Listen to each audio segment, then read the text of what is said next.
नमस्कार दोस्तों, आज की कहानी है बहू ही अपने घर को संभालती है।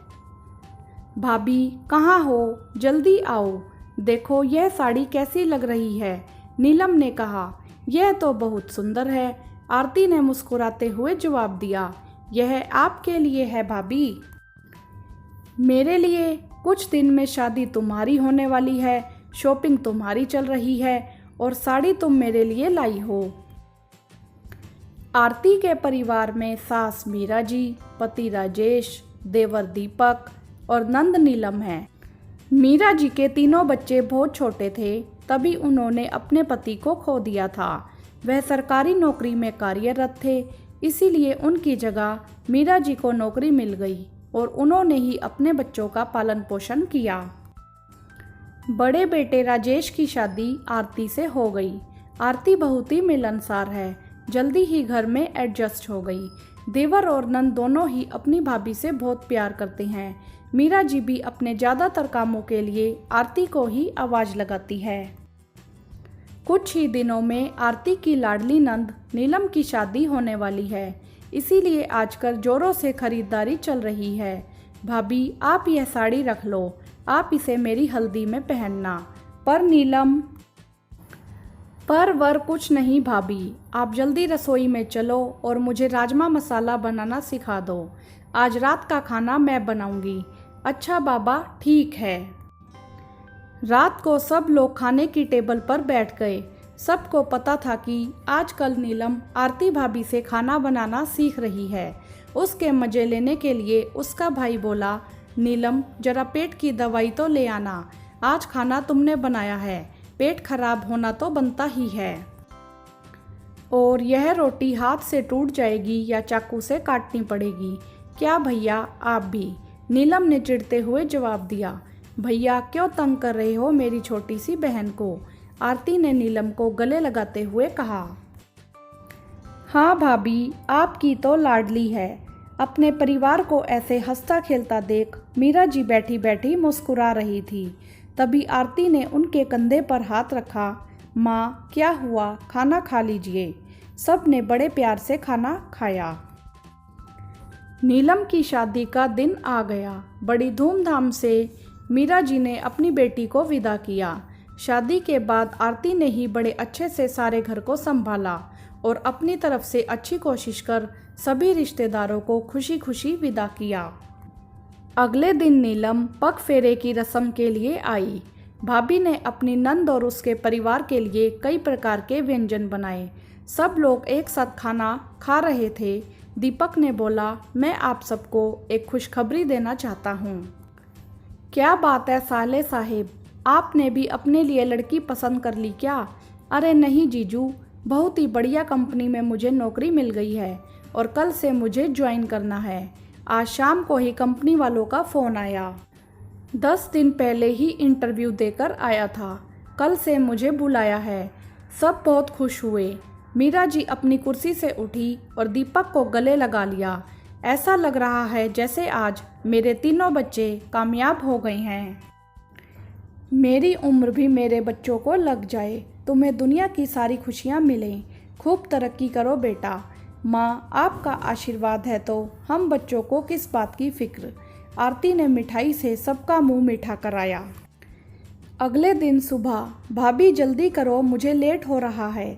हाँ हाँ आ रही हूँ। लो तुम्हारा नाश्ता और यह तुम्हारा गिफ्ट। नई शर्ट, क्या बात है भाभी, आज तुम्हारा पहला दिन है ना, इसीलिए मैं अभी बदल कर आता हूँ। दीपक और राजेश को भेज आरती रसोई घर में अपने और अपनी सासू माँ के लिए नाश्ता बनाने चली गई। दोनों ने मिलकर नाश्ता किया। आरती बर्तन धोने के लिए किचन में गई।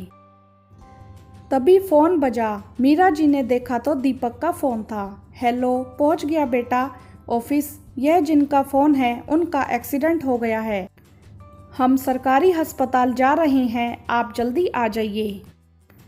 मीरा जी को एक पल के लिए समझ ही नहीं आया कि कौन है, क्या बोल रहा है, कौन हो तुम, पागल हो क्या?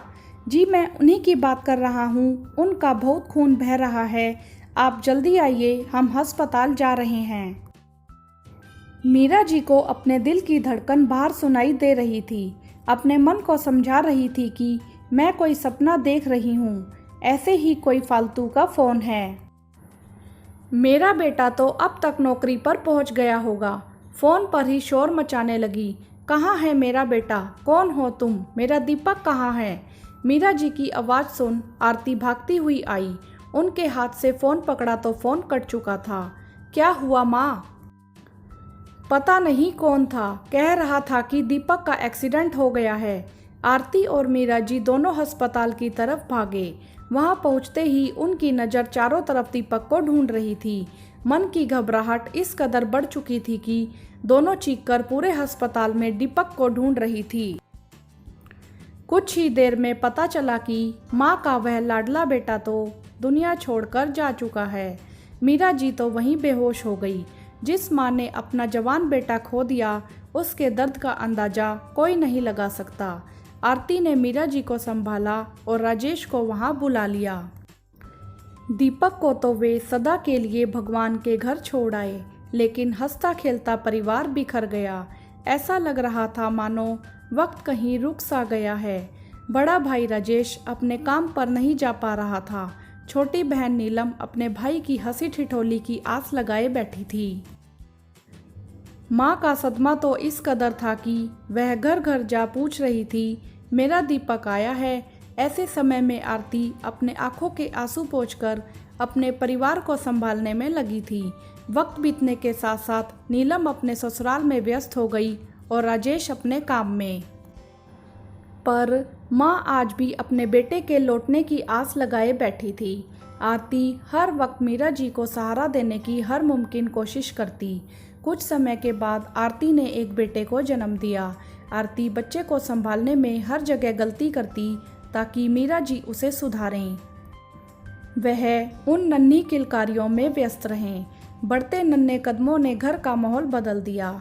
अगर मीरा जी भी कभी उदास दिखाई देती तो आरती बड़े ही प्यार से समझाती, माँ, भगवान की मर्जी के आगे किसकी चली है, जाने वाले के साथ नहीं जा सकते। लेकिन हर रोज उसे याद करते रहेंगे तो उसकी आत्मा भी दुखी होगी। दीपक जहाँ भी होगा आपकी यह हालत देखकर दुखी होगा। माँ, उसकी यादों को हम अपने दिल से कभी नहीं निकाल पाएंगे, पर जिंदगी तो जीनी है ना। हम भी तो आपके बच्चे हैं, हमें आपकी ज़रूरत है माँ। यह सुन मीरा जी के दिल में बसा दर्द आंखों से बह गया। उन्होंने अपनी बहू को गले लगा लिया। सास के द्वारा दी गई शिक्षा को ही बहू आगे लेकर जाती है। दोनों के दिल में एक दूसरे के लिए सम्मान हो तो घर की हर रिश्ते में मजबूती आ जाती है। पहले सास और फिर बहू से घर आगे बढ़ता है। बहू ही सारे घर को संभालती है। हाँ तो दोस्तों, कहानी में आपने देखा कि मीरा जी का कितना हंसता खेलता परिवार था। नंद भाभी भी एक दूसरे से बहुत प्यार करते थे और देवर और नंद भी एक दूसरे को बहुत प्यार करते थे। लेकिन देवर के जाने के बाद माँ बिल्कुल टूट सी गई, लेकिन बहू ने सारे घर को संभाल लिया। वीडियो को लाइक करें, शेयर करें और चैनल को सब्सक्राइब भी करें। धन्यवाद।